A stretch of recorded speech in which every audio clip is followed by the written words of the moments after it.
Qadın voleybolçulardan ibarət Azərbaycan milli komandası Avropa Qızıl Liqasındakı çıxışına start verməyə hazırlaşır. Yarış öncəsi İğmanın Bakıda açıq məşqi təşkil olundu. Gənclər və İdman Nazirliyinin voleybol mərkəzində keçirilən hazırlıq prosesində milli komandanın baş məşqçisi Faiq Qarayev voleybolçulara müxtəlif tapşırıqlar verdi.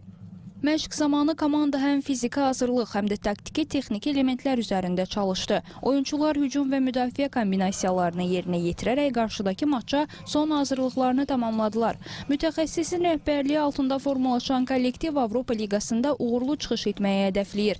Komandanın heyətində yer alan voleybolçular məşq boyu yüksək motivasiya nümayiş etdirərək qarşılaşmaya tam hazır olduqlarını göstərdilər. Avqust ayında Avropa çempionatı var. Avropa çempionatına hazırlaşırıq. Hal-hazırda bu turnirdə 3 əsas oyunçumuz oynamır. Polina Rəhimova, Ayşən Zədəlidir. Bir oyunçumuz, 2 oyunçumuz Zədəlidir. Amma baxmayaraq bu oyunları da biz çalışırıq, yüksək səviyyədə keçirdik, əlimizdə nə varsa.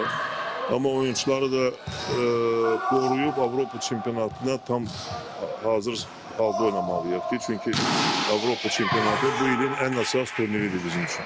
Ən əsas hədəf Avropa çempionatının Azərbaycanda keçilən mərhələsidir ki, biz qrupdan çıxmalıyıq, yaxşı xalla çıxmalıyıq. Rəqibimiz bildiyiniz kimi İsveçdir və güclü rəqibdir. Düşünürəm ki, oyun biraz çətin olacaq, amma əlimizdən gələni eləməyə çalışarıq və düşünürəm ki, buna hazırıq. İkinci oyunumuz ev oyunu Estoniya iləndir. O biraz daha rahat rəqibdir. Amma yenə də bütün oyunlara eyni hazırlaşıb çıxmalıyıq. Əlbəttə ki, Avropa çempionatı bundan daha vacibdir. Belə deyim, bu da böyük bir hazırlıqdır Avropa çempionatına. Amma bu yarışın da böyük əhəmiyyəti var reytinqə görə. Azərbaycan yığması turnirdə ilk oyununu İsveç millisinə qarşı keçirəcək. Görüş bugün Gənclər və İdman Nazirliyinin voleybol mərkəzində təşkil olunacaq. Maçça saat 18:00-da start veriləcək. Avropa Liqası milli komanda üçün həm beynəlxalq təcrübənin artırılması, həm də gələcək mötəbər yarışlara hazırlıq baxımından mühüm əhəmiyyət daşıyır.